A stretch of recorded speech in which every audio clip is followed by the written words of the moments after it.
Assalamu alaikum, have a nice day, and welcome to all of you in the course of microprocessor and microcomputers. And today I'm going to talk about the introduction to the microprocessor. In the previous lecture we have already seen what is microprocessor, what is the necessity of the microprocessor, and how and a little short story about the microprocessor, and also we have seen the bit, bytes and words in a binary systems. So today I'm going to discuss about the memory elements in a computer systems. So we know that there are two kinds of memory units we have. So one is a random access memory and another one is read-only memory.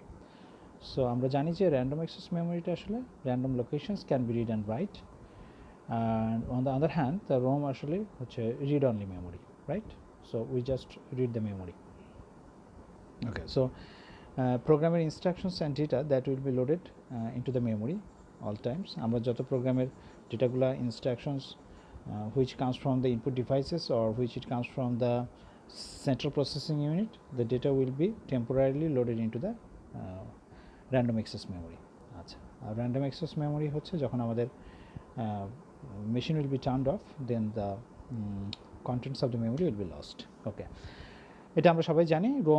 রোমটাও আমরা জানি, Rome হচ্ছে random access memory, এবং random access মেমোরিটা আসলে computer manufacturer তাদের যে বুট up প্রোগ্রামটা সেটা আসলে হচ্ছে এই মেমোরিতে স্টোর করে থাকে। And this memory actually and this ROM based programs are also known as the firmware হিসেবে এটাকে আমরা জানি। সো যখন আমরা প্রোগ্রামটাকে যখন আমরা কম্পিউটারকে স্টার্ট করি, so the start up programs actually executed from the disk as well as for self testing, যেটা যে সবগুলো কম্পোনেন্টস ওকে আছে কিনা, সেই সেলফ টেস্টিংটা আসলে কিন্তু রোমের এই স্টার্ট আপ বা বুট আপ প্রোগ্রাম থেকেই কিন্তু আসলে শুরু হয়। ওকে, ফাইন। সো আমরা এবার একটু কথা বলবো বাসেস। এটাও আমাদের খুব পরিচিত একটা ওয়ার্ড। আমরা অনেকে ডেটা বাস, অ্যাড্রেস বাস, কন্ট্রোল বাস এটা শুনেছি অনেক, তাই না? তো বাস আসলে এই বাস মাইক্রোপ্রসেসর।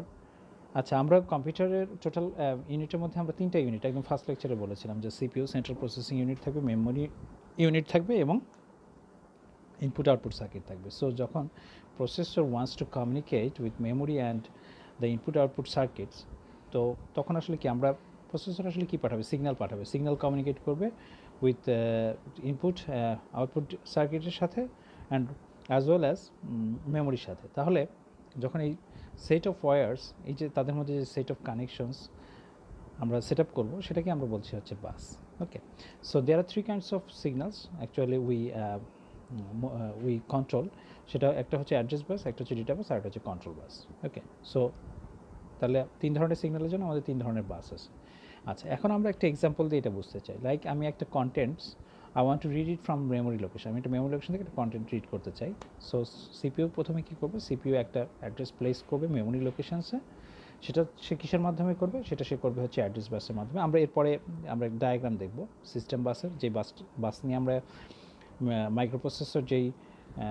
মাইক্রোপ্রসেসর তারপরে ইনপুট আউটপুট সার্কিট এবং মেমোরি, এরা তিনজন যেই বাস বা ওয়্যার কানেকশন, সেট অফ ওয়্যার্সের মাধ্যমে যে তারা লিঙ্কড আছে, সেটার একটা ডায়াগ্রাম আমরা পরের লেকচারে দেখব। তো আমরা একটু বলতে চাচ্ছিলাম যে তাহলে মাইক্রোপ্রসেসর যদি একটা ইনস্ট্রাকশনস মেমোরি থেকে নিয়ে আসতে চায় to read the contents from the memory location, so সে প্রথমে কী করবে? মেমোরি লোকেশন তার অ্যাড্রেসটাকে, যে আমি এই অ্যাড্রেসে লোকেশান থেকে এই অ্যাড্রেসের কন্টেন্টসগুলোকে আমার দরকার, তাহলে সে কী করবে? সেটা অ্যাড্রেস বাস দিয়ে রিকোয়েস্টটা পাঠাবে, and the data will be received by the CPU from the memory unit.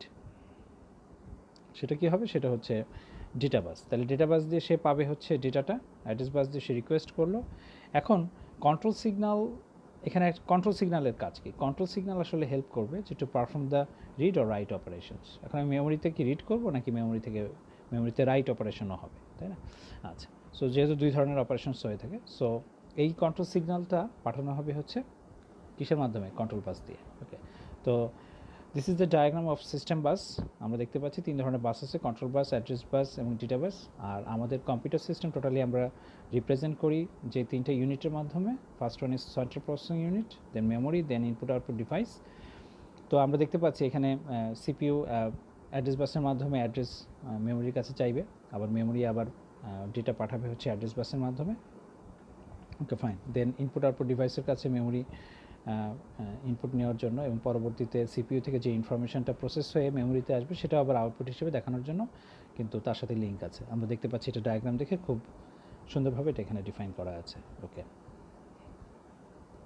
তো সেন্ট্রাল প্রসেসিং ইউনিট যেটাকে নিয়ে আসলে আমাদের এই কোর্সটা, মাইক্রোপ্রসেসর আমরা যাকে বলছি, তো এটা আসলে it is the brain of the computer. এটা আসলে ব্রেইন, কম্পিউটারের ব্রেইন।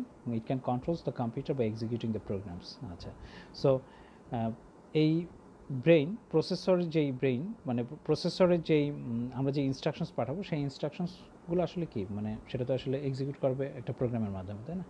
যেইটা আসলে আমাদের মেমোরিতে আমরা রেখে দিয়েছি প্রোগ্রামটাকে। তো program might be a system program, যেমন আমরা রোমে একটা প্রোগ্রাম আছে, যখন আমরা কম্পিউটার স্টার্ট করছি বুট আপের সময় কিন্তু this program will help us, will help the system, and also sometimes we are running the application program which is written by the user.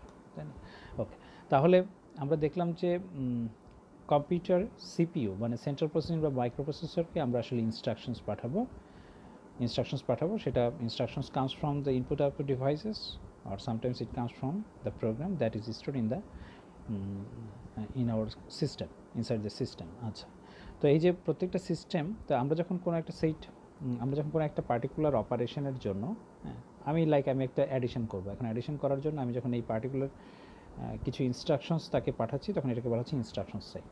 ওকে, আর তো এখন আমরা মাইক্রোপ্রসেসর বা সেন্ট্রাল প্রসেসিং ইউনিট নিয়ে, আমরা মাইক্রোপ্রসেসর নিয়ে আসলে শুরু করতে যাচ্ছি। তো মাইক্রোপ্রসেসর নিয়ে কথা বলতে শুরু করছি। সেন্ট্রাল প্রসেসিং ইউনিট তাহলে আমাদের হচ্ছে টোটাল, মানে একদম সেন্ট্রাল ব্রেইন যেটা, সেটাই হচ্ছে আমাদের সেন্ট্রাল প্রসেসিং ইউনিট। এবং এই সেন্ট্রাল প্রসেসিং ইউনিটের দুটা কম্পোনেন্ট আছে, দুটা ভাগে ভাগ করা হয়েছে। একটাকে আমরা বলি হচ্ছে এক্সিকিউশন ইউনিট, আরেকটাকে আমরা বলি হচ্ছে বাস ইন্টারফেস ইউনিট। আমরা মনে হয় মানে if you see this figure, then the figure is actually divided by two parts. One is execution unit and bus interface unit. And if you see, the bus interface unit has 8 register. And registerটা আসলে কি? registerটা আসলে হচ্ছে memory. আমরা বলি না যে আমাদের কম্পিউটারে মেমোরি, আমরা বলি না র্যাম আছে আমার হার্ড ড্রাইভে এত স্পেস আছে, তাই না? এটা আমাদের তো মেমোরি, তাই না? হার্ড ড্রাইভটা হচ্ছে আমাদের সেকেন্ডারি মেমোরি, আর আমরা একটু আগে যে রোম পড়ে আসছি সেটা হচ্ছে আমাদের প্রাইমারি, র্যাম হচ্ছে আমাদের প্রাইমারি মেমোরি। সো র্যাম, সেরকমভাবে প্রসেসর যখন আসলে এক্সিকিউটস দ্য ইনস্ট্রাকশনস, যখন ইনস্ট্রাকশন এক্সিকিউট করবে তখনও তো এটা কী করতে হবে, যে আমার যে ইনস্ট্রাকশনসটা সেই ইনস্ট্রাকশনসটা তো হোল্ড করতে হবে, তাই না? এবং যে ডেটাটা, সেই ডেটাটাও তো এখানে টেম্পোরারিলি স্টোর করতে হবে। সেই টেম্পোরারিলি স্টোর করার জন্য আমরা যেই সার্কিটটা বা যেই ডিভাইসটা বা যে সার্কিটটা ইউজ করে থাকি সেটাকে আমরা বলছি হচ্ছে রেজিস্টার। তো রেজিস্টার, তো আমরা এখানে যে আর্কিটেকচারটা দেখতে পাচ্ছি সেটা হচ্ছে 8086 মাইক্রোপ্রসেসরের একটা আর্কিটেকচার, যেটা 16 বিট মাইক্রোপ্রসেসর আমরা সবাই জানি। তো 16 বিট মাইক্রোপ্রসেসরে আমরা দেখতে পাচ্ছি যে এখানে এক্সিকিউশন ইউনিটে there are 8 registers and 4 of them are data register, যার মধ্যে 4টা AX, BX, CX, DX, এগুলোকে আমরা বলছি ডেটা রেজিস্টার। এই ডায়াগ্রামের ডিটেলস আমরা নেক্সট ভিডিওতে দেখব। আজকের ভিডিওতে আমরা শুধু জাস্ট এটার আর্কিটেকচারটা দেখছি, 8086 মাইক্রোপ্রসেসর অর্গানাইজেশনসটা আমরা এখন ভিউ করছি। তো এরপরে দুটো আছে পয়েন্টার রেজিস্টার, একটা হচ্ছে স্ট্যাক পয়েন্টার, একটা হচ্ছে বেস পয়েন্টার, এবং আরও ইন্ডেক্স রেজিস্টার আছে দুইটা, একটা SI আর একটা হচ্ছে DI। এখন সবাই যদি খেয়াল করি, আমাদের বাস ইন্টারফেস ইউনিটে কিন্তু আমাদের বাস ইন্টারফেস ইউনিটে কিন্তু কি আছে, আমি একটু পেন দিয়ে যদি দেখাই, সরি। ওকে, আমাদের বাস ইন্টারফেস ইউনিটে কিন্তু আমরা 5টা রেজিস্টার দেখতে পাচ্ছি। এখানে সবাই খেয়াল করলে দেখব যে এখানে 5টা রেজিস্টার আছে। একটা হচ্ছে সেগমেন্ট রেজিস্টার, সবই segment register, code segment, data segment, stack segment, extra segment. আমরা এগুলো একটু পরবর্তী ভিডিওতে আলোচনা করব। লাস্ট আছে ইনস্ট্রাকশন পয়েন্টার। ইনস্ট্রাকশন পয়েন্টার একটা স্পেশাল কাজ আছে। এই পয়েন্টারের ইনস্ট্রাকশন পয়েন্টার এরা সবাই আসলে অ্যাড্রেস রেজিস্টার হিসেবে কাজ করে। হ্যাঁ, অ্যাড্রেসটা ফেস করে মেমোরি থেকে, যে কোন অ্যাড্রেসের ডেটা আসলে সে অ্যাক্সেস করবে। ইনস্ট্রাকশন পয়েন্টের কাজ হচ্ছে এই ইনস্ট্রাকশনস কিউতে এই যে নেক্সট ইনস্ট্রাকশনসগুলোকে এক্সিকিউট করা। হ্যাঁ, এখানে ইনস্ট্রাকশনস কিউতে নেক্সট ইনস্ট্রাকশন, এখানে আমরা একটা দেখতে পাচ্ছি এক্সটার্নাল বাস থেকে external bus is connected with memory unit. হ্যাঁ, যে আমরা র্যাম বলছি, র্যামের সাথে সে ক্যাশ মেমোরির মাধ্যমে external bus is connected. So যখন আমরা একটা মেমোরি থেকে আমাদের ডেটা এই মাইক্রোপ্রসেসরে ঢুকলো এক্সটার্নাল বাসের মাধ্যমে, তখন এই বাস কন্ট্রোল লজিক ইনস্ট্রাকশনস পয়েন্টার থেকে, ইনস্ট্রাকশন পয়েন্টার যেটা করবে, একটা ইনস্ট্রাকশন পয়েন্টার না, মানে যেটা যখন ডেটা আসলো এবং ওই ইনস্ট্রাকশনসটা সে কোথায় পাঠিয়ে দিবে, সে পাঠিয়ে দিবে হচ্ছে এই এক্সিকিউশন ইউনিটে, রাইট? এক্সিকিউশন ইউনিটে সেটা চলে আসবে। এখন এক্সিকিউশন ইউনিটে কোথায় আসবে? Arithmetic logic unit. Arithmetic logic unit is responsible for arithmetical and logical operations. তাহলে সেটা এখানে হবে এবং তাকে হেল্প করবে এই রেজিস্টার্সগুলো। আচ্ছা, তারপরে কি হবে? তারপরে ওখান থেকে এবং সে একটা স্ট্যাটাস ধরে রাখবে, অপারেশন পরে একটা স্ট্যাটাস ধরে রাখবে, সেটা রাখবে হচ্ছে এই ফ্ল্যাগ রেজিস্টারে। ফ্ল্যাগ রেজিস্টার নিয়ে আমরা ডিটেলস আরও পড়বো। আচ্ছা, তো ইনস্ট্রাকশনস কিউতে যখন ইনস্ট্রাকশনসগুলো এক এক করে আসলো, এইটাকে আরও ফাস্টার করার জন্য এই প্রসেসটাকে, মানে এক্সিকিউশন ইউনিট তো খুব দ্রুত কাজ করছে, তাকে আরও ফাস্টার স্পিড, মানে keep the ফাস্টার register, keep the ফাস্টার operations. এটা কি করবে যে এখান থেকে যে ইনস্ট্রাকশন আইপি যেটা করবে কি, যে এর পরবর্তীতে কোন ইনস্ট্রাকশনটা আসবে সেটাও সে এখানে ইনস্ট্রাকশনস কিউতে রেখে দেবে, রাইট? তাহলে ইনস্ট্রাকশন পয়েন্টারের কাজ হচ্ছে যে সে আসলে নেক্সট ইনস্ট্রাকশনস, মানে নেক্সট অ্যাড্রেস কোনটা হবে, নেক্সট ইনস্ট্রাকশনের অ্যাড্রেসটা আসলে সে হোল্ড করে। ওকে, ফাইন। আমরা এবার তাহলে অলরেডি আমি কথাগুলো অলরেডি বলে ফেলেছি। তাহলে আমাদের মাইক্রোপ্রসেসরের হচ্ছে দুটো ইউনিটস, সিপিইউ দুটো ইউনিটস, একটা হচ্ছে এক্সিকিউশন ইউনিট আর হচ্ছে বাস ইন্টারফেস ইউনিট। এক্সিকিউশন ইউনিটে আমরা দেখলাম যে অ্যারিথমেটিক লজিক ইউনিট আছে, এএলইউ আমরা যেটাকে বলছি, and it can perform the arithmetical and logical operations also. আর এবং আর এখানে অপারেশনের জন্য আমরা দেখলাম যে ডেটাগুলোকে, অপারেশনসগুলো যেখানে স্টোর হবে সেগুলোকে বলা হচ্ছে রেজিস্টার। আমরা রেজিস্টার আসলে মেমোরি হিসেবে এখানে কাজ করব। আর অ্যারিথমেটিক এক্সিকিউশন ইউনিটে আমরা টোটাল 8টা রেজিস্টার দেখেছি, এটা আমরা অলরেডি বলেছি। বাস ইন্টারফেস ইউনিট, আমাদের bus interface unit also facilitates or it will actually communicates between the execution unit and the memory unit. আমরা দেখেছি এক্সটার্নাল বাস দিয়ে সে আসলে মেমোরি ইউনিটের সাথে রিলেটেড, তাই না? আমরা ফিগারে দেখেছি। ওকে, এবং এটা আসলে কি করে, it is also responsible for transmitting address data and control signals on the buses. আচ্ছা, তো আমরা এখানে দেখেছি 5 ধরনের রেজিস্টার আছে, সেগমেন্ট রেজিস্টার, 5 ধরনের সেগমেন্ট রেজিস্টার, যারা সবাই আসলে মেমোরির অ্যাড্রেস লোকেশন নিয়ে কাজ করে। ওকে, সো